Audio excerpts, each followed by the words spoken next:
एक मुंबईची one of the most famous haunted story आहे. तर ही गोष्ट आहे मानपूर आणि वाशी रेल्वे स्टेशनच्या मधली.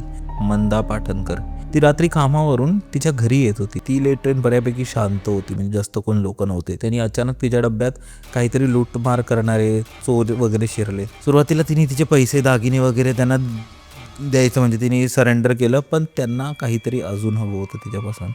त्या लोकांनी तिच्यावर बरेच चुकीच्या गोष्टी केल्या आणि तिला. तर ही जी माझी दुसरी हॉरर स्टोरी आहे ना, ही पुण्यातली आहे. त्याचं नाव बलराम होतं. ते खूप जळायचे. पेढे घेतले, मिठाई, आणि त्याच्यात त्यांनी ते काहीतरी मिसळून त्याला बोललं की अरे जयवंत ऐक ना, माझ्या ना मुलीला नोकरी लागली. तो बोलला अरे वा कॉंग्रॅच्युलेशन्स वगैरे केला, आणि तो पेढा खाल्ला त्याने. आणि त्या पॉईंटपासून त्याच्याबरोबर विचित्र गोष्टी व्हायला सुरुवात झाली. जयवंत खूप जास्त म्हणजे व्हायलेंट झाला. म्हणजे तो एकदम राग करू लागला, इथे तिथे फेकू लागला, असं की त्याला स्वतःचा जीव घ्यायचा होता. रात्री जेव्हा सगळे झोपलेले, अचानक टॅरेसवरून जोरात आवाज सुरू झाला. हे लोक सगळे वरती धावत गेले, तर बघतोय तर जयवंत. ह्या कथा मनोरंजनासाठी आहेत. काही लोकांचे अनुभव व काही पूर्णपणे काल्पनिक असू शकतात. त्यामुळे कृपया यांना मनोरंजन म्हणून घ्या. ह्या कथा आपल्या संस्कृतीचा एक भाग आहे. अगदी लहानपणी आजी आजोबांनी सांगितलेल्या गुड गोष्टींसारख्या. आमचा हेतू कोणत्याही प्रकारच्या अंधश्रद्धा किंवा भीती निर्माण करणे नाही. हॅलो हॅलो हॅलो, नमस्कार मंडळी, कसे आहात तुम्ही? स्वागत आहे तुमचं स्टोरीज विथ रिकीच्या एका नवीन एपिसोडमध्ये. आणि माझ्याबरोबर परत एकदा आज यशोदीप आहे. भाई कसा आहेस तू? मी बरं आहे. तू कसं आहेस? मी पण एकदम छान आहे भाई. आणि माझ्याकडे आहे ना आज बऱ्याच गोष्टी आहेत. तुला ऐकायला खूप मजा येईल, तुम्हाला ऐकायला खूप मजा येईल. मी खूप जास्त एक्सायटेड आहे भाई आजच्या एपिसोडसाठी. तर सुरुवात करूया मंडळी. सुरुवात करण्याच्या आधी मी एक रिक्वेस्ट करतो की तुमच्यापैकी बरेच लोक सबस्क्राईब नाही करत चॅनलला, तर सबस्क्राईब करा. खाली सबस्क्राईबला बटन दिसत असेल ते दाबून बेल ऐकन दाबा, जेणेकरून अजून लोकांपर्यंत आपले व्हिडिओज पोचतील आणि तेही बघतील, आणि अशा प्रकारे आपली ग्रोथ होईल. ठीक आहे, आपण स्टोरीजकडे वळूया.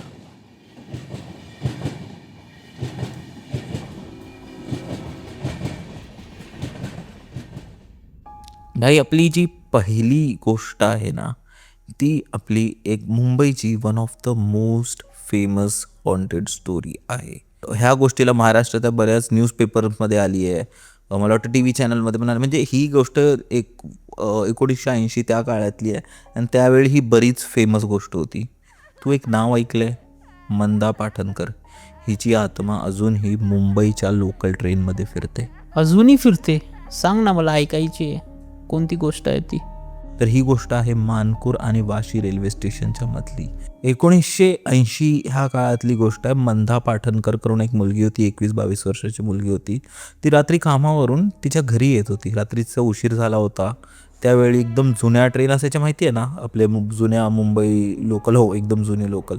लाईट्स अधूनमधून जायच्या आणि एकदम शांतता असायची. एकदम गॅप पण खूप असायचा ट्रेन आणि प्लॅटफॉर्ममध्ये. बऱ्याच लोकांचे तिकडे ॲक्सिडेंट व्हायचे, आणि तिथे बऱ्याच लूटमारीही चालायच्या. त्यावेळी जसं एवढं CCTV वगैरे त्या सगळ्या गोष्टी नव्हते, तर पाकिटमार वगैरे ह्या खूप लोक असे फिरत राहायचे. ती मंदावर का आला, तिला त्या दिवशी उशीर झाला होता घरी जायला. त्यामुळे त्यांनी लेट ट्रेन पकडली होती, आणि ती लेट ट्रेन बऱ्यापैकी शांत होती, म्हणजे जास्त कोण लोक नव्हते. ती आपले लेडीज डब्यामध्ये बसली.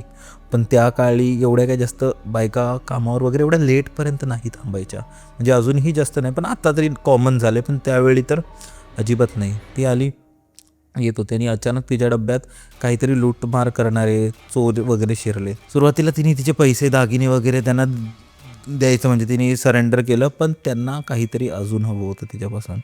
त्या लोकांनी तिच्यावर बरेच चुकीच्या गोष्टी केल्या, आणि तिला त्या वाशीच्या त्या ब्रिजच्या इथून ढकलून दिलं. त्याचा खाली पडून मृत्यू झाला.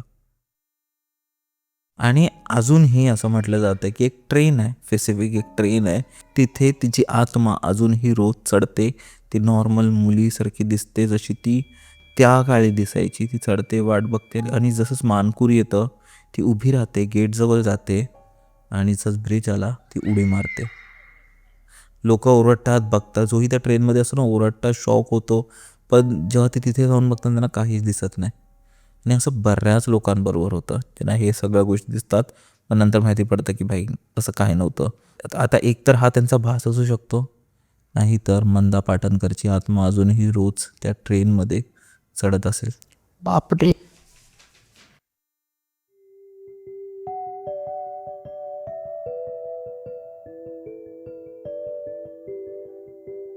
तर ही जी माझी दुसरी हॉरर स्टोरी आहे ना, ही पुण्यातली आहे. तुला माहिती आहे, बऱ्याचदा आपले आई वडील म्हणतात किंवा आपली आजी वगैरे म्हणते ना, की कोणाला काही सांगू नका, चांगलं असेल तर नजर लागते. बरोबर. नाहीतर लोक म्हणजे त्यांची ती वाईट नजर आपल्याला लागू शकते, आपण आजारी पडू शकतो. म्हणून जे ही काही होणार असेल तर होण्याच्या आधी सांगू नका, किंवा जर काही चांगलं पण झालं असेल तर एकदम अति उत्साहाने लोकांना सांगायला जाऊ नका, कारण प्रत्येकाची नजर सारखी नसते. बरोबर. बरोबर. तर ही गोष्ट ही अशीच काही आहे. एक जयवंत नावाचा एक मनुष्य होता, त्याच्या वय म्हणजे 40 एक असेल. त्याच्या घरी त्याची बायको आणि त्याचा एक लहान 7-8 वर्षाचा मुलगा राहत असे. जयवंत हा खूप टॅलेंटेड होता, म्हणजे खूप जास्त स्किल्ड आणि हार्डवर्किंग होता. त्याला आहे ना 2 वर्षापूर्वीच एका बँकेत नोकरी लागली होती. ठीक आहे. आणि तिथे त्याला खूप म्हणजे मला वाटतं ऑफिस बॉय म्हणून नोकरी लागली होती. पण त्यांनी काम आणि डेडिकेशन त्याचं एवढं ठेवलं की त्याला पटकन प्रमोशन मिळत गेला. आणि त्या प्रमोशनला बघून आहे ना बरेच लोक त्याच्यावर जळायचे. जे त्याच्या ऑफिसमधले जे लोक होते ना, त्याकडून खूप जळायचे की हा पुढे जातोय, आम्ही आधीपासून आहोत, आम्ही ह्याची सिनियर्स आहोत आणि आम्हाला त्याला सर बोलायला लागते.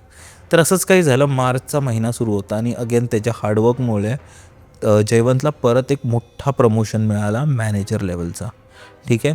तर तिथे काय झालं ना, त्याच्या ऑफिसमध्ये एक व्यक्ती होता जो गेल्या 20 वर्षापासून तिथे काम करत होता, पण तरीही त्याला काही प्रमोशन वगैरे फारसं मिळत नव्हता. जयेश तो काल एक ऑफिस बॉय होता, त्याला 3 वर्षात मॅनेजरची पोझिशन मिळाली. हे बघून जो तो 20 वर्ष काम करणार, त्याचं नाव बलराम होता, ते खूप जळायचे. आता बलरामचं डिस्क्रिप्शन मी सांगायला गेलो ना, की ते खूप विचित्र होते. म्हणजे असे एकदम सस्पिशियस राहणं. आणि तो काय करायचा ना, म्हणजे कोणाबरोबर काही चांगलं झालं ना तर खूप जळायचा. आणि बऱ्याच अशा गोष्टींमध्ये तो इन्व्हॉल्व होता. म्हणजे तो काला जादू झालं, चेटूक विद्या झाली, ह्या सगळ्या गोष्टी तो करायचा. त्याला प्रमोशन नाही मिळालं तर त्याला थोडा धक्का बसला होता. पण त्याच्याशिवाय जास्त त्याला राग ह्या गोष्टीचा होता की जयवंतला कसं प्रमोशन मिळालं. आणि त्याला खूप एक दुश्मनी टाईप झाली होती त्याला खूप दुश्मनी त्याची होती. त्याला त्याचा बदला घ्यायचा होता जयवंतचा. तर त्यांनी काय केलं ना, त्यांनी काहीतरी त्याची विद्येचा काहीतरी वापर केला त्यांनी. आणि त्यांनी एका मिठाईमध्ये, म्हणजे तू ऐकलं असशील की जनरली हे जे काला जादू करतात ना, नजर वगैरे लावतात, ती उतरते. दृष्ट वगैरे काढली किंवा आपण मिठाचं पाण्याने वगैरे आंघोळ केली, क्लिअर होऊन जातो. पण जो ब्लॅक मॅजिकची काळा जादू जर आपल्याला खाण्या थ्रू कोणी दिली ना, तर ती उतरवणं खूप जास्त कठीण असते. आपण ऐकलं असेल. बरोबर. तर ह्याच्याबरोबरही असंच काही झालं. जो बलराम होता ना, त्यांनी त्या विद्येचा उपयोग एका अशा म्हणजे जेवणात वगैरे टाकलं. म्हणजे त्यांनी ना असे पेढे घेतले, मिठाई, आणि त्याच्यात त्यांनी ते काहीतरी मिसळून दिलं. दुसऱ्या दिवशी जेव्हा तो ऑफिसला गेला त्यावेळी जयवंत ऑफिसमध्ये आला होता आणि त्याला बोलला की अरे जयवंत, ऐक ना, माझ्या ना मुलीला नोकरी लागली, तर हे घे पेढे, मी सगळ्यांना वाटते, तूही एक पेढा घे. जयवंत तर बाई, जसं मी बोललो की एकदम हार्डवर्किंग, एकदम खुश राहणारा व्यक्ती, आपल्या लाईफशी फुल सॅटिस्फाईड होता. त्यांनी घेतलं. तो बोलला अरे वा, कॉंग्रॅच्युलेशन्स वगैरे केला आणि तो पेढा खाल्ला त्यांनी. आणि त्या पॉईंटपासून त्याच्याबरोबर विचित्र गोष्टी व्हायला सुरुवात झाली. त्याला त्याच दिवशी संध्याकाळी ऑफिसमध्ये चक्कर आली. त्याला घरी घेऊन जाण्यात आलं. त्या दिवशीपासून तो काहीच खायचा नाही. म्हणजे एकदम म्हणजे त्याची परिस्थिती विकट होत गेली. म्हणजे त्याला आजारपण चालू झाले, त्याच्या उलट्या झाल्या, म्हणजे जे खायचा ते उलटी व्हायची. म्हणजे काही गोष्ट म्हणजे तो खाऊच शकायचा नाही. म्हणजे काही गोष्ट त्याला त्याच्या अंगालाच काही नाही लागायचं. बऱ्याचदा त्याला ताप यायचा. ह्या गोष्टी होत राहायच्या त्याच्याबरोबर. बायको वगैरे होती ना, त्यांनीही म्हणजे इलाज वगैरे केला, म्हणजे डॉक्टरकडे वगैरे गेले, भरपूर काही रिपोर्ट्स वगैरे काढले, पण कसल्याच गोष्टीचा फरक येत नव्हता. म्हणजे त्याला खायला पण व्हायचं नाही, दुसऱ्याला भरवायला लागायचं. इवन त्याला वॉशरूमला वगैरे जातानाही लोकांची मदत लागायची. त्याची बायको त्याला हेल्प वगैरे करायची आणि अशा बऱ्याच गोष्टींचा त्याला सामना करावा लागत होता. आणि ते लोक विचार करत होते, कारण डॉक्टर झालं, हे झालं, यांच्याकडे काहीच उत्तर नव्हतं की नक्की ह्याला काय होतं आहे, म्हणजे ह्याचं प्रॉब्लेम काय ते त्यांना माहितीच नव्हतं पडत. तर त्या लोकांनी बरेच डॉक्टरी केली, बरेच रिपोर्ट्स काढले, बऱ्याच गोष्टी केल्या, पण काहीच फरक नाही पडत होता. आणि त्यांचे औषधं वगैरे सुरूच होते, होईल बरं होईल वगैरे. त्यांनी काम वगैरे सोडलं होतं ऑफिसमधून. त्यांनी वर्षभराची एक लीव घेतली होती, सबॅटिकल घेतलं होतं आणि बऱ्याच गोष्टी सुरू होत्या. आणि त्या सुरू होत्या. त्याची बायको कामाला लागली होती आणि त्यांचा मुलगाच, तो जो 7-8 वर्षाचा मुलगा बोललो ना, तोच जेवण वगैरे देणं वगैरे तो करायचा. तर एक दिवशी कसं झालं ना, की संध्याकाळचे मला वाटतं 7-8 वाजले असतील. जेवणचा मुलगा त्याला जेवण घेऊन गेला संध्याकाळी. तर त्याने बघितलं की त्याचे जे वडील आहेत ना, ते कोणाशी तरी बोलत आहेत. अंधार खोलीत भिंतीकडे मान करून कोणाशी तरी बोलत आहेत. तो घाबरला, तो पडला ना, काय झालं. जेवण दिलं आणि तो तिथून पळत बाहेर पडला. जेव्हा संध्याकाळी त्याची आई आली, आईला त्यांनी ह्या सगळ्या गोष्टी सांगितलं. आई जेव्हा वरती गेली तेव्हा पण जयवंत कोणाशी तरी बोलत होता. म्हणजे रूममध्ये खोलीत तो एकटा आहे, अंधार पडला आहे आणि एकदम जोरजोरात बोलतोय की ए कसा आहेस तू, काय हे ते ते सगळ्या गोष्टी शेअर करतोय. आईनी त्या बायकोने विचारलं की अहो कोणाशी बोलताय तुम्ही. तेव्हा तो त्यांनी एकदम कॅज्युअली सांगितलं, हे काय माझे मित्र, ही माझी बायको आहे, हा माझा मुलगा आहे, हे आहेत हाय आपल्याबरोबरच असतात. बायको बघून शॉक झाली की ह्याला नक्की झालंय काय, काय बोलते. बायको खूप घाबरली. ती खाली गेली आणि त्याच्या वडिलांना फोन केलं की असं असं आहे. दुसऱ्या दिवशी त्याचे वडील आले, त्यांनी बघितलं वगैरे. त्याचे वडील होते ना, ते म्हणजे देवाचं वगैरे खूप मानायचे. त्याने त्यांच्या गुरूंना बोलवलं. त्याचे गुरु आले दुसऱ्या दिवशी, पुण्यात आले त्यांचे गुरु. आणि त्यांनी आल्याच त्यांना समजलं की काहीतरी गडबड आहे. ते गेले, त्यांनी जयवंतला तपासलं आणि सगळ्यात आधी त्यांनी विचारलं की तू अजून जिवंत कसा आहेस. म्हणजे गेल्या 1-1.5 महिने तू बोलतेस तुझ्याबरोबर हे होते, हा अजून जिवंत कसा आहे. मग त्यांनी त्याच्या बायकोला विचारलं की तुम्ही कोणत्या देवांना पूजता. तेव्हा ती बोलली आम्ही स्वामींना पूजतो, स्वामी समर्थ. तेव्हा ते बोलले की स्वामींनीच ह्यांना वाचवले, नाहीतर ज्या कंडिशनमध्ये हे आहेत ना, कोणालाही जिवंत वाचणं हे कठीण आहे. म्हणजे इम्पॉसिबल आहे की हा अजून जिवंत आहे, हाच स्वामींचा चमत्कार आहे. दुसऱ्या दिवशी त्यांनी म्हणजे ते बोलले की पूजा करावी लागेल, एक हवन करावं लागेल. आणि ज्या दिवशी गुरुजींनी त्याला चेक वगैरे केलं, ते बोलले उद्या आपल्याला पूजा वगैरे करावी लागेल. तर त्या दिवशी रात्री जयवंत खूप जास्त म्हणजे व्हायलेंट झाला. म्हणजे तो एकदम राग करू लागला, इथे तिथे फेकू लागला, असं की त्याला स्वतःचा जीव घ्यायचा होता. रात्री जेव्हा सगळे झोपलेले, अचानक टेरेसवरून जोरात आवाज सुरू झाला. हे लोक सगळे वरती धावत गेले, तर बघतोय तर जयवंत त्याच्या मित्रांबरोबर खेळतोय. असे मित्र जे त्यालाच दिसत आहेत, त्यांच्याबरोबर खेळतोय तो, खेळतोय. विचार करशील, हा व्यक्ती ज्याचा गेल्या 1.5 महिन्यात 50-60 किलो वजन कमी झालं आहे, जो स्वतःहून उठून बसून जेवू पण नाही शकत, तो वरती जाऊन खेळतोय. हे कसं शक्य आहे. त्या गुरुजींनाच काही समजलं नाही. म्हणजे ते जे होते ना आत्मा किंवा जेही त्याला जे एंटिटी दिसते, त्यांना त्याला मारायचा प्रयत्न होता. तर गुरुजींनी त्याला आणलं तेव्हा पण खूप जास्त तो सोडवत होता, म्हणजे खूप ताणाताण करत होता. त्याला बांधून वगैरे त्याच्या खोलीत ठेवलं. दुसऱ्या दिवशी जेव्हा सकाळ झाली, त्यांनी त्या हवनाची वगैरे सुरुवात केली, त्या पूजेची सुरुवात केली. त्याच्या पूर्ण परिवाराला बाहेर बसवलं. फक्त गुरुजी आणि जयवंत त्या हवनमध्ये बसले होते आणि ते उपचार सुरू होते. तेव्हा माहिती पडलं की त्याच्यावर आहे ना कोणीतरी काहीतरी खाऊन एक चेटूक विद्या केली होती आणि त्याच्याबरोबर काही आत्मा होते, ते राहत होते. त्या आत्म्यांचं तेच काम होतं की त्याला संपवायचं आहे. बापरे. समजलं तुला. आणि हे जे तेव्हा माहिती पडलं, त्याने विचारलं की तू कोण आहेत, काय आहे. तेव्हा माहिती पडलं की असे आत्मा असतात ना, जे बांधले गेलेले असतात, बरोबर. तशा आत्मांना त्या बांधून ठेवलेलं. आणि जेव्हा त्या गुरुजींनी वगैरे खूप पूजा वगैरे केली, त्यांना गोष्टी दिल्या, तुम्हाला काय करणार तेव्हा, म्हणजे तुम्हाला काय पाहिजे, 4 पायी 2 पायी असं करून शेवटी एका नारळावर आणि त्या सगळ्या गोष्टी त्यांना दिल्या. आणि असं बोलले की तुम्हाला ह्या गोष्टी इथे आम्ही ठेवू, तिथून तुम्ही घ्या आणि आमच्या मुलाला सोडा. ते जे होते गुरुजींनी ते सगळी पूजा वगैरे करून शांत केली. जयवंत हा तिथेच बेशुद्ध पडला होता आणि त्याला बरोबर 24 तासानंतर जाग आली. त्याच्या गुरुजींनी पूजा वगैरे करून त्याच्या बायकोला विचारलं की ह्याला कोणीतरी काहीतरी खायला घातलं होतं का. तेव्हा ती बोलली माहिती नाही. म्हणजे का बोलते, हे जे ह्याच्यावर करणी केली आहे ना, ही खूप खतरनाक आहे. हे कोणी साधंसुद्धा व्यक्तीचं नाही आहे आणि हे साधं प्रकारही नाही आहे.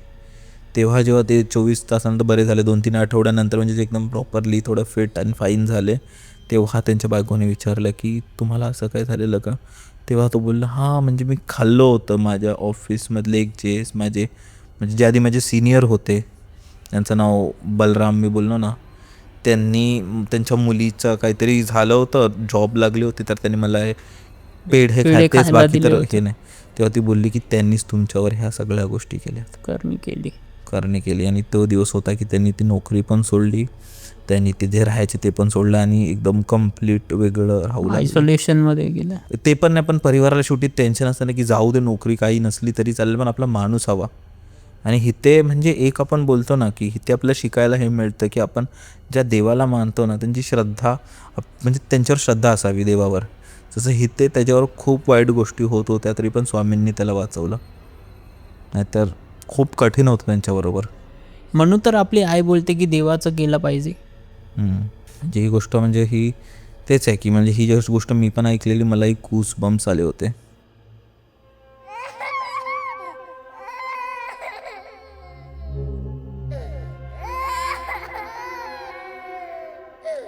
आता जी माझी पुढची गोष्ट आहे ना ती पण तशीच काहीतरी आहे. ही गोष्ट मी जवळजवळ 1.5 वर्ष आधी आपल्या एका सबस्क्रायबरनी मला सांगितली होती, जेव्हा आपण लाईव्ह करत होतो. ही एका भाऊ बहिणीच्या प्रेमाची गोष्ट आहे आणि ही खरोखर घडली आहे. जो भाऊ होता तो खूप लहान म्हणजे 4-5 वर्षाचा असेल, त्याला नुकतीच समज आली होती. आणि जी बहीण होती ती ती 13-14 वर्षाची होती. ठीक आहे. तर झालं असं होतं ना की जो तो बाळ होता ना लहान बाबू, तो त्याला आजारपण होता, म्हणजे त्याला कसला तरी आजारपण होतं. लहानापासूनच त्याच्या हृदयात एक होल होता आणि त्यामुळे त्याला भरपूर त्याचे ट्रीटमेंट झाले, बऱ्याच गोष्टी झाल्या. लहानपणात त्याच्या आईवडिलांनी खूप काळजी केली, खूप डॉक्टरी गेली, पण तरीही ते लोक त्याला वाचवू शकले नाही आणि शेवटी त्याचा जीव त्याला गमवावा लागला. तर काय झालं की त्या गोष्टीचा ना आता समज एक बाळ जो गेल्या 5 वर्ष त्यांच्यावर स्वतःचं बाळ, विचार कर ते गेल्यावर किती दुःख होईल. म्हणजे बोलतात ना की तो खूप खूप मोठं म्हणजे लॉस आहे, बरोबर की नाही.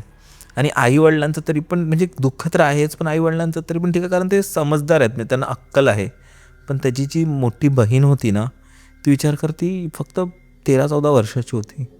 तिला तिच्या आयुष्यातला सगळ्यात इम्पॉर्टंट व्यक्ती म्हणजे तिचा भाऊ. ती त्याच्यावरती खूप लाड करायची आणि तो आजारी असल्यामुळे ते लोक सगळेच त्याचे लाड करायचे, जे पाहिजे ते द्यायचे आणि ती त्याच्यावर खूप जास्त प्रेम करायची, दिवसभर खेळत असायची.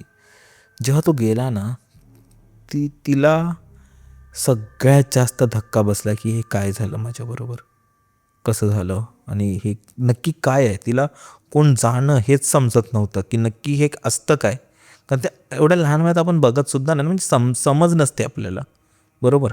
तो भाऊ गेला तिचा आणि ती खूप जास्त दुःखात होती. तर ती जेव्हा शाळेत वगैरे सगळं गप्पच राहायची आणि जेव्हा तिच्या मैत्रिणी वगैरे बोलायच्या तेव्हा ती कोणाशीच बोलायची नाही. ठीक आहे. आणि तुला माहिती असेल की आपल्या म्हणजे हिंदू धर्मात लहान बाळ जेव्हा जातं त्याला अग्नी नाही देत तर त्याला पुरतात, बरोबर की नाही.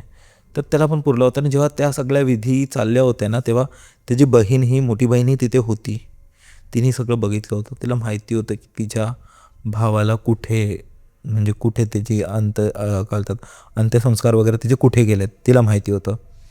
एक दिवशी कारण ती शाळेत वगैरे भरपूर भांडणं वगैरे झाली तिच्या मैत्रिणींची वगैरे, काहीतरी झालं आणि ती खूपच जास्त उदास होती आणि रडत होती आणि तिला खूप जास्त तिच्या भावाची आठवण येत होती. ते गेलं, ती शाळेतून आले दुपारच्या वेळी त्याच ठिकाणी गेली जे त्या भावाला पुरलं होतं. ते त्या ठिकाणी गेली आणि तिथे ती त्याच्याशी बोलू लागली. म्हणजे असतं ना, अरे कुठे आहेस तू, रडत रडत बोलते की मला तुझी आठवण येते, माझ्याबरोबर कोण खेळत नाही, तू गेलास, आई बाबाही माझ्यावर आता लक्ष देत नाही, तू ये, परत ये, असं ती बोलू लागली. ठीक आहे. आणि ते बोलून अर्धा एक तास असून काही लोक वगैरे जमून तिला परत पाठवलं तिथे. पण इथे ट्विस्ट हा होता ना की जेव्हा ती गेली होती तेव्हा ती एकटी होती आणि जेव्हा ती आली तेव्हा ती एकटी नव्हती आली. संध्याकाळी जेव्हा ती खेळत होती तिच्याबरोबर अजूनही एक व्यक्ती खेळायला लागला, तो तिला दिसत नव्हता. म्हणजे तिचा भाऊ तिच्याबरोबर परत आला होता. तिथून ती तिच्या भावाला घेऊन आली होती. तो काही दिवस तरी तिच्यावर खेळायचा, तिच्यावर राहायचा आणि तिला असं होतं की ती जगात सगळ्यात जास्त खुश होती कारण तिचा भाऊ परत आला होता. तिला तो दिसायचा नाही, फक्त तिच्यावर खेळायचा, पण ती त्याच्यातच समाधानी होती की चल तू आलायस ना, असं. तर सुरुवातीला खेळला वगैरे. काही दिवसानंतर तो तिच्याशी बोलायला लागला. दीदी कशी आहेस? आली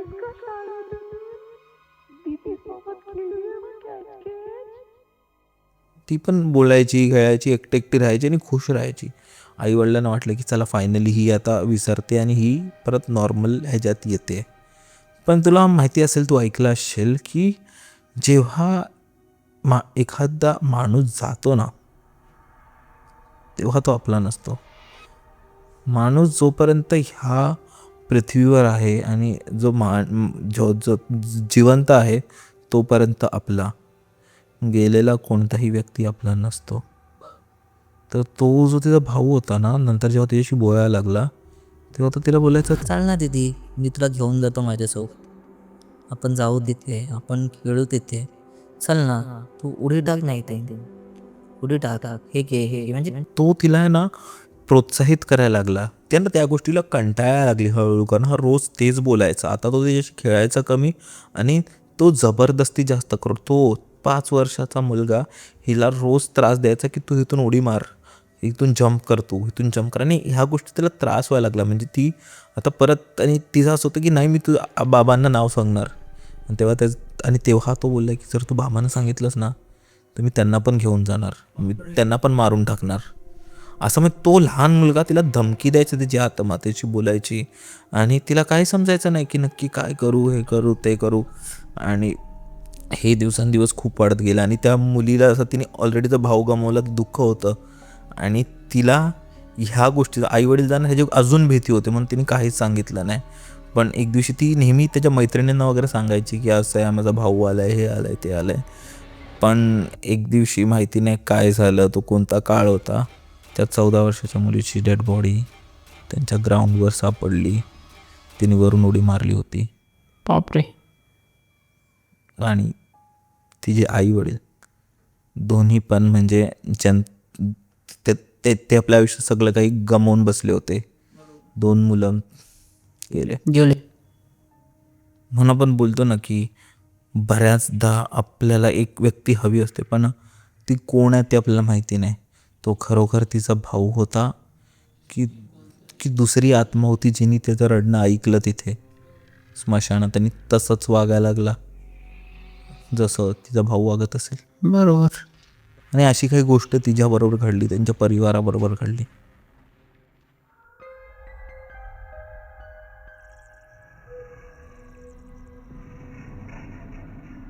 ही हॉरर स्टोरी, म्हणजे ही सगळ्यात जास्त हॉरेबल मी म्हणू शकतो.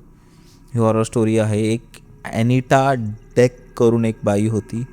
आणि ही गोष्ट मला वाटतं अमेरिका त्या साईडला घडली होती. तर मला एकदम, मी तो स्टेटही वाचला होता तिकडचा, पण आता माझी मेमरी तेवढी पॉवरफुल नाही त्यामुळे मी विसरलो आहे.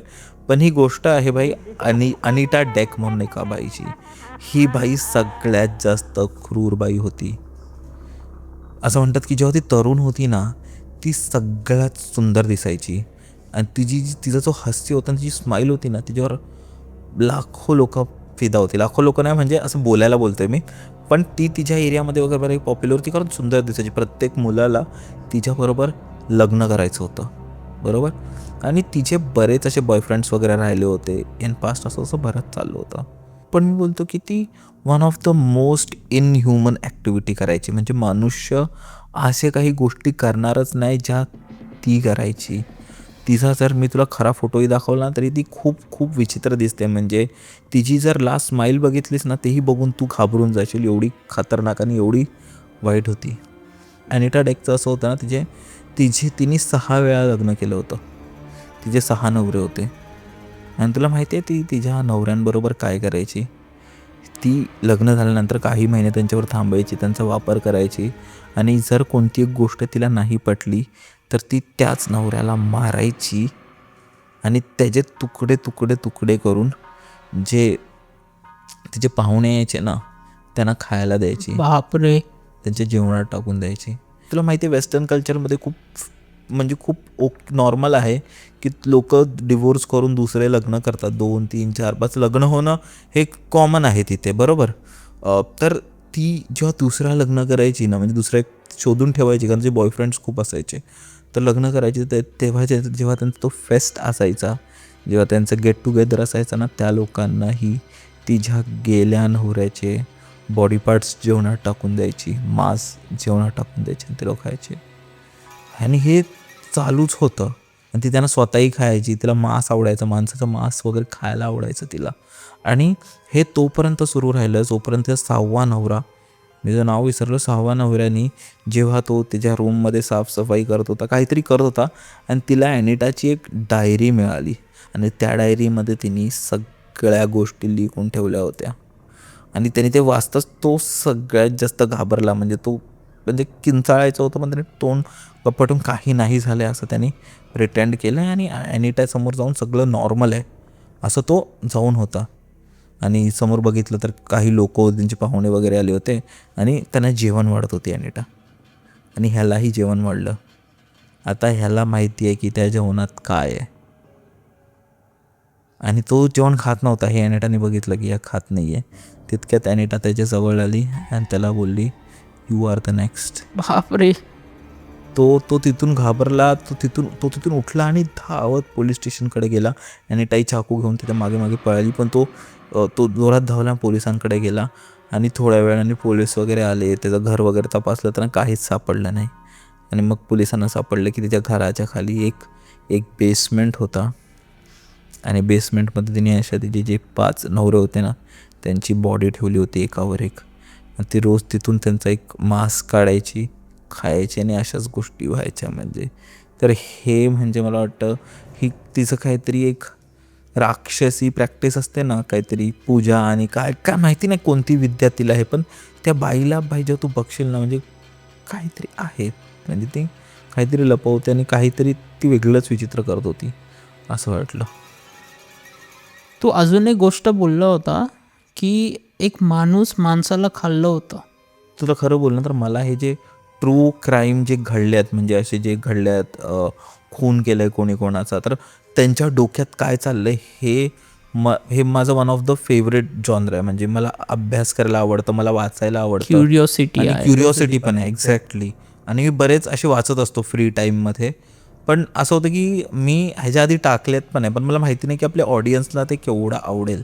तर मंडळी, जर तुम्हालाही जर आपल्या पॉडकास्टवर ते ट्रू क्राईम स्टोरीज असे जर ऐकायचे असतील तर नक्की कमेंटमध्ये सांगा तुम्ही. त्यांच्यानी मला कळेल तर मी अजून अशा बऱ्याच गोष्टी आणेन ट्रू क्राईमच्या. कारण मी बोलतो या हॉरर स्टोरी काहीच नाही आहे. जर जेव्हा तुम्ही ट्रू क्राईम ऐकाल ना, तुम्ही बोल बापरे अशाही गोष्टी होतात. तर नक्कीच कमेंट्समध्ये मला सांगा, तर आपण तसं मग बनवू. ठीक आहे.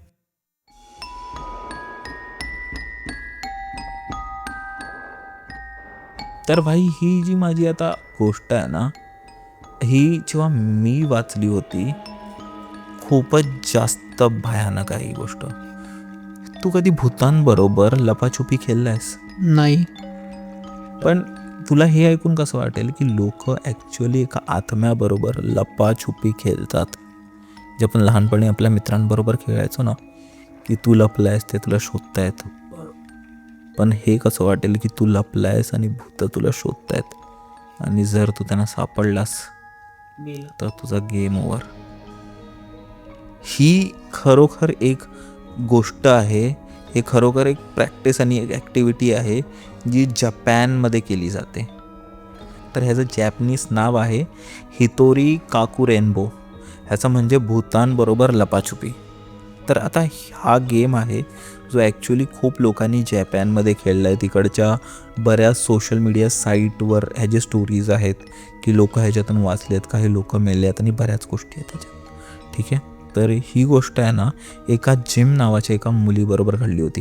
आता त्या गेमचे मी तुला काही रूल्स सांगतो ती गोष्ट सुरू करण्याच्या आधी, की त्यात ते लोक काय करतात ना, रात्रीचे बरोबर 1:11 नंतर त्या लोकांना गेम खेळायचा असतो. म्हणजे एकच व्यक्ती खेळू शकतो, बरोबर.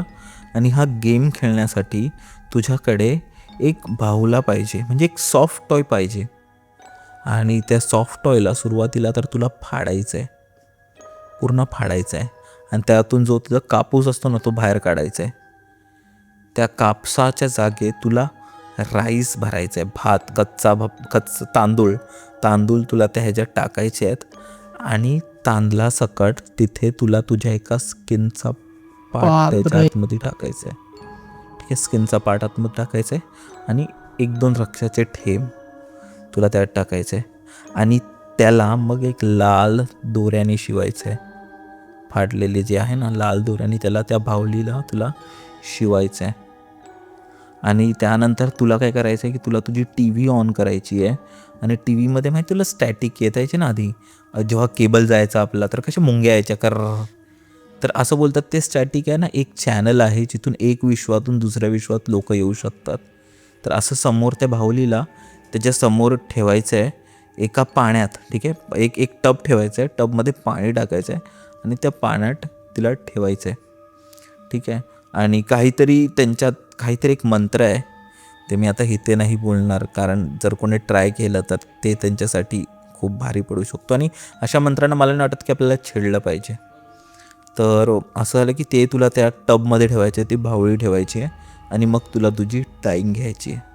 ठीक आहे, ती डाईंग घेत असताना आहे ना तुला तुझ्या तोंडात मिठाचं पाणी ठेवायचं आहे. कारण तुला माहिती आहे की जॅपनीज कल्चरमध्ये मिठाला आहे ना खूप जास्त पवित्र मानलं जातं. जर एखाद्या व्यक्ती तुला नको आहे ना तुझ्या घरी तर त्याच्या रस्त्यावर मीठ टाक, त्याच्या घराबाहेर मीठ टाक. जर तुला वाटतं कोणाची तरी नजर लागली आहे तुला मिठाने म्हणजे स्वतःला तू एकदा ओवाळून घे, म्हणजे असं त्यांच्यात आहे त्या कल्चरमध्ये. तर मिठाला खूप जास्त पवित्र मानलं जातं. तर तिथे असं आहे की तुला मीठ तुझ्या तोंडात ठेवायचं आहे, तुला डाईंग द्यायची आहे.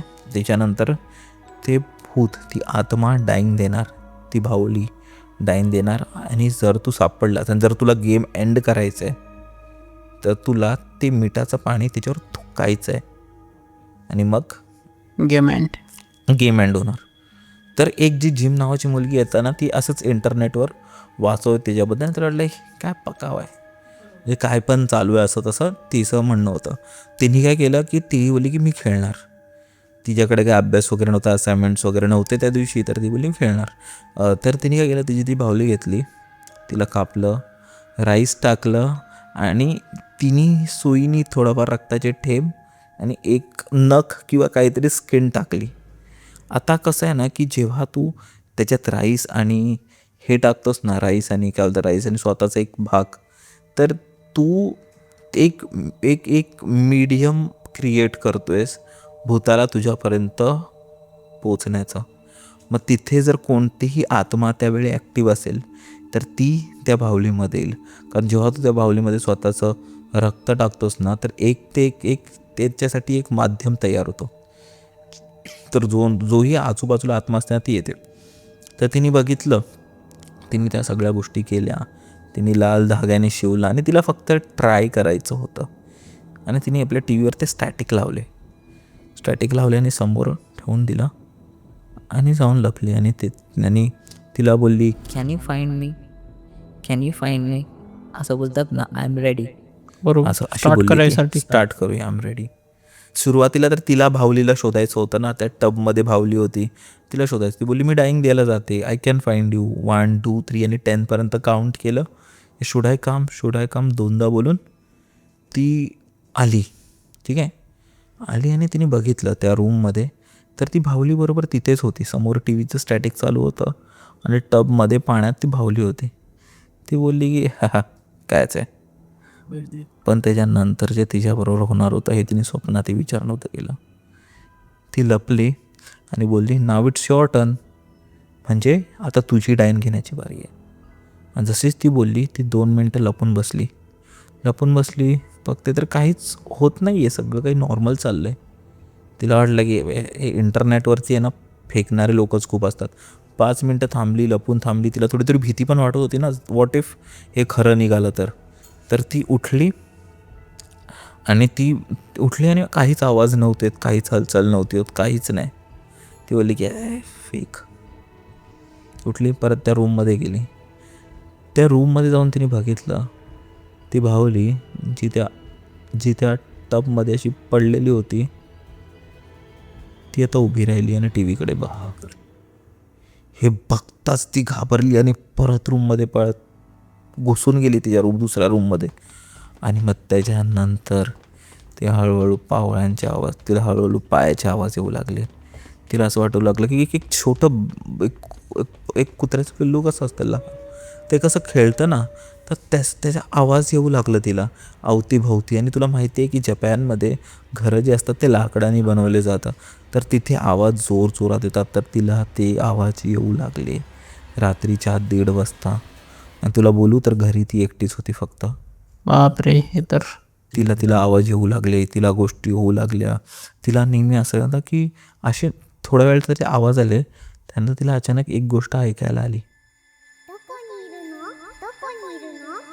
कुठे आहेस तू? मी शोधते तुला. एकदम लहान लहान एका एक एक एक एक कार्टूनिश आवाजमध्ये तिला आलं. त्यानंतर ती खूप घाबरली. तिला आता तहान लागायला लागली होती, कारण तिच्या तोंडात ते मिठाचं पाणी होतं ना, तिला तहान लागली. तिचा घसा आता सुकत होता, पण तिला तिला समजत नव्हतं की बाहेर पडू काय पडू. त्यानंतर परत तो आवाज शांत झाला. परत त्या रूममध्ये ती बघायला गेली. तर त्या रूममध्ये बाहुलीच नव्हती, ती गायब होती. बापरे. आणि मग परत रूमच्या बाहेरून बाहुलीचा आवाज येऊ लागला. तिचा आवाज जो होता तो एका राक्षसासारखा होऊ लागला. आणि तिला काहीच म्हणजे समजत नव्हतं की मी काय करू काय नको करू. ती गपचूप त्या एका टेबल खाली आपलं जीव तोडून तो पाणी घशात अडकवून ती बसली होती आणि सगळं काही चाललं होतं. आणि फायनली ती बाहुली आता तिच्या अवतीभवती फिरू लागली होती त्या टेबलचे. आणि तिचे जे ठसांचे आवाज होते ना, आता ते वाढले होते. आता तिला असं वाटतं कोण एक राक्षस तिच्या अवतीभोवती चालते. बापरे. तिचा आवाज पण खूप जास्त विचित्र झाला होता आणि तिला शोधायचं होतं. आणि इथे कठीण नाही, कारण जर आपण जेव्हा लपाछुपी केलतो आणि आपल्या मित्रांना जेव्हा आपण शोधतो पण आऊट होतो. आणि पण इथे तुला माहिती आहे की इथे आऊट होणं म्हणजे स्वतःचा जीव गमावणं होतं. आता जिमला वाटत होतं की हे करणं हे तिच्या आयुष्यातलं सगळ्यात मोठी चूक होती. पण आता ती काहीच करू नाही शकत, कारण तिने ऑलरेडी त्या गोष्टीला कमिटेड आहे. आता ती थांबवू नाही शकत. आता ती मागे नाही जाऊ शकत. आणि आता जे होणार ते तिच्या समोरच होणार. ती टेबल खाली अशीच लपून बसली होती आणि ती बघते की त्या भावलीच्या तिला दिसते ती चालते. ते एकदम बारीक, ते माहिती ना तिकडे टेबल असतात एक छोटलेमध्ये हॉलमध्ये लोक एक टेबल ठेवतात जिथे लोक बसतात. आणि ती त्या कपड्यामधून बघते ती भावली तिला चालताना दिसते. तिला काहीच समजत नाही. तिचा घसा कोरडा होत चाललाय. ती बाहुली अवतीभोवती फिरते. ते पूर्ण घर डोक्यावर घेतलंय. तिला असं वाटत होतं की मी का खेळली, मला नव्हतं खेळलं पाहिजे. तिला सगळं तिचं संपूर्ण आयुष्य डोक्यातून जात आहे. आणि तितक्यातच ती बाहुली जी चालू होती, तिने तो कपडा उचलला आणि तिच्याकडे बघायला लागली आणि बोलली, आय फाउंड यू. जिम जी एवढी ऑलरेडी घाबरली होती, तिचा घसा एकदम सुकला होता, तिने सबकॉन्शियसली तो जो पाणी होता तो गिळला. आणि आता तिच्याकडे आऊट होण्याचं पण काहीच ऑप्शन नव्हतं. तसंच त्या भावलीने तिच्याकडे बघितलं. गेम संपला आणि जिमची डेड बॉडी लोकांना घरी सापडली. बापरे. आणि ही गोष्ट जपानमध्ये घडली आहे. आता त्याचं दुसरा हे पण कारण असू शकतो की खरोखर तिथे येऊन तिला कोणीतरी मारलं. होऊ शकतं. पण लोकांना तिथे ती भावली सापडली जिला शिवून ठेवलं होतं लाल धाग्याने, रक्ताचे काही ठेम. आणि ती खूपच जास्त विचित्र होती. भयानक, एकदम भयानक गोष्ट. तरी ही ॲक्च्युली ह्या गोष्टी होतात. आणि जॅपनीज कल्चरमध्ये तर बऱ्याच अशा हॉरर स्टोरीज आणि गोष्टी आहेत.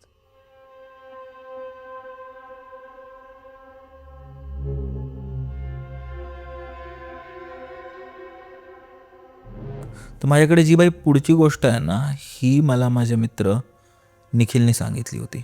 ठीक आहे. तुला माहिती आहे कल्याण विठ्ठलवाडीला जोडणार एक वाळधुनी ब्रिज आहे. हो. त्या ब्रिजवरही बऱ्याच लोकांना हॉन्टेड अनुभव आलेत. त्या ब्रिजच्या जस्ट खाली एका साईडला कब्रिस्तान आहे, एका साईडला स्मशानभूमी आहे. आणि तिथे असं म्हटलं होतं की तिथे एका चुड्यालचं एक घर आहे. ती बऱ्याच वर्षांपासून तिथे घर करून, आणि जोही व्यक्ती तिच्या टाईमला तिथे त्यांना दिसतो त्यांना ती खूप त्रास देते. आणि असं ते एका मुलाबरोबर तिथे झालेलं, जो दारू पिऊन तिथून येत होता रात्रीच्या वेळी बाईकवर. आणि जसं तो घरी आला ना, त्याला खूप जास्त ताप भरला. त्याची बोबडी वळली होती, त्याला बोलायला जमत नव्हतं. दुसऱ्या दिवशी जेव्हा डॉक्टरांकडे वगैरे त्याला नेलं, जेव्हा त्याला विचारलं, तेव्हा त्याने सांगितलं की त्यांनी एका बाईला बघितलं होतं जी ब्रिजवर अशी एकदम एका पाळीसारखी चालत होती आणि त्याच्याकडेच बघत होती. तेव्हापासून आता माहिती नाही हे खरोखर त्याबरोबर घडलं होतं की त्याचा फास होता, पण ताप हा रिअल होता बाई. आणि आता मला वाटतं पॉडला वेळ झाला आहे आपल्या, पण माझ्याकडे गोष्टी एवढ्या आहेत ना की ते संपत नाही आहेत. पण ही शेवटची स्टोरी आहे आणि म्हणजे ही स्टोरी मुंबई लोकल ट्रेनमधली आहे. आपण जिथून स्टार्ट केलं मंडळी तिथेच आपण एंड करूया, ठीक आहे. ही हॉरर स्टोरी कांदिवली इथे घडली होती. तर ही गोष्ट अमित बरोबर घडली होती. अमितचं लग्न होतं आणि त्याचं पूर्ण परिवार खूप जास्त खुश असतं. त्याचा पूर्ण परिवार खूप जास्त खुश होता.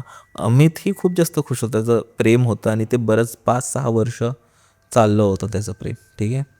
आणि ज्या दिवशी त्याचं लग्न वगैरे सगळी तयारी वगैरे झाली, त्याची जी बारात होती ती लग्नाच्या इथे पोचली मंडपात वगैरे, आणि लग्न होणारच तितक्यातच त्याची जी होणारी बायको होती ती त्याच्याच मित्राबरोबर पळून गेली. बापरे. याचं दुःख अमितला एवढं झालं की त्याला काहीच समजलं नाही. तो गेला, त्यांनी भरपूर दारू वगैरे पियाला तो, आणि तो मंडप सोडून पळून निघून गेला. लोक त्याला शोधतायत. हा निघून गेला कारण त्याचा धक्का आणि ती एम्बॅरेसमेंट आहे ना त्यासाठी खूप जास्त होती. त्यांनी त्या मुलीशी लग्न करण्यासाठी त्याच्या घरच्यांना कन्व्हिन्स केलं होतं, घरच्यांना हे केलं होतं. घरचे नाही बोलत होते, पण त्यांना कन्व्हिन्स करून जेव्हा फायनल त्याचं लग्न होणार होतं त्या मुलीने त्याच्याबरोबर एवढं असा धोका केला, हे त्याला अजिबात सहन नाही झालं. तो गेला आणि तो एका ट्रेनमध्ये चढला. जेव्हा तो ट्रेनमध्ये चढला ना, तो डोरवर उभा होता. रात्रीचे, मला वाटतं रात्रीचा उशीरच झाला होता. डोर उभा होता, बऱ्यापैकी ट्रेन खाली होती आणि डोरवर उभा होता. आणि त्याला बरेच असे विचार येत होते की काय आयुष्य आहे माझा, काय झालं आहे, म्हणजे मी काय स्वप्न बघितली होती, माझ्यावर काय झालं, मला काहीच समजत नाही. आता माझं पुढे जगून तरी काय उपयोग आहे, मी मरून जातो. आणि जसं हे विचार आले ना, हे जसंच विचार आले ना त्याच्या डोक्यात, तसंच त्याला असेही विचार यायला लागले, मी उडी मारू का इथून, मी मरून जाऊ का, मी आयुष्य संपवू का. आणि तितक्यातच आहे ना, ते त्याला ना एक मागून एका बाईने त्याच्या खांद्यावर हात ठेवला. जे त्याने मागे बघितलं ते बोलते, मार ना उडी मार, दम आहे तर मार उडी. तो घाबरला आणि ते बोलते, जा रे, मी काय पण करेन, मला जे पाहिजे ते करेन, तू नाही, तू कोण आहेस. तो तिला म्हणजे चिडून एकदम रागाने भांडायला लागला. ती बाई मागे झाली आणि उडी मारली, ट्रेनमधून उडी मारली आणि खाली पडला. आणि जसाच हा उठला ना, बघितलं आणि काय ह्याला लागलंही नाही, म्हणजे ट्रेनमधून तोंड बिंड फुटायला पाहिजे, पूर्ण बॉडी, जे माणसाचा जीव जातो याला काहीच झालं नाही, हा एकदम सही आहे. आणि जसंच त्यांनी मागे बघितलं ना, तीच बाई ह्याच्या माझा पाठलाग करत होती, ह्याच्या मागे धावत होती आणि याला पकडलं होते. तो घाबरला आणि तो धावत सुटला आणि तो इथे तिथे शोधू लागला. त्याला समोर एक हॉटेल दिसलं. हा तो हॉटेलमध्ये गेला आणि तिकडच्या रिसेप्शनिस्ट जो होता त्याला विचारत होता की त्याला विचारत होता की अरे मला रूम पाहिजे, मला रूम मिळेल का, मला रूम दे, माझं पाठलाग करते, ही बघी बाई बघते. पण जो तो रिसेप्शनिस्ट होता त्याच्या तोंडावर काहीच हालचाल नव्हती. म्हणजे त्यात असं की तो ह्याला भावच देत नव्हता. तो बोलतो, अरे तुला दिसतंय की नाही, तुला काय करतोय, असं तसं असं तो ओरडून सांगतोय. पण रिसेप्शनिस्टच्या चेहऱ्यावर काहीच हावभाव नाही आहेत. तितक्यात मागून त्याच्या खांद्यावर तोच हात आला आणि त्याने मागे बघितलं तर तीच बाई त्याच्याकडे हसते आणि बघते की तो कसा ऐकेल तुझा, तू तर मेलायस ना. बापरे. जेव्हा तू ट्रेनमधून उडी टाकलीस ना, मीच तुला उडी टाकायला सांगितली, उडी टाकली तिथेच मेलायस आणि आता ही तुझी आत्मा पळते. चल मी घेऊन जाते तुला, चल माझ्याशी नाही वाचू शकत तू. भाई म्हणजे ती ॲक्च्युली एक आत्मा होती. आपण बोलतो ना की ट्रेनमध्ये असे नेगेटिव्ह विचार नाही ठेवले पाहिजे, असं काही विचार नाही केलं पाहिजे, ट्रेन खेचते तिकडे बरेच नेगेटिव्ह गोष्टी असतात. तर तसंच काही त्याच्याबरोबर घडलं आणि तिथे त्याचा जीव गेला. तर मला वाटतं ही स्टोरी होती भाई आपली आजची. कशी वाटली तुला? भरपूर हॉररमय होती. हॉररमय होती, मजा आली मला. तर मंडळी तुम्हाला कसं वाटलं कमेंट करून सांगा, कारण आम्ही बऱ्याच अशा नवीन नवीन गोष्टी आणण्याचा प्रयत्न करतो आहे. आणि जर तुम्हाला जराही गोष्टी आवडल्या असेल तुम्ही मला फॉलो करू शकता, तुम्ही इंस्टाग्रामवर जाऊ शकता, सबस्क्राईब करू शकता. आणि तुमच्याकडे कोणत्या गोष्टी असतील तर तुम्ही इंस्टाग्रामवर सांगू शकता किंवा इथे डायरेक्टली सांगू शकता. आणि सबस्क्राईब करा मंडळी, कारण सबस्क्राईब केल्यावरच हे अजून लोकांपर्यंत पोचतं आणि आम्हाला समजतं की तुम्हाला आवडत आहेत की नाही गोष्टी नक्की. ठीक आहे, आपण भेटूया परत एकदा अशाच एका एपिसोडमध्ये. बाय, काळजी घ्या.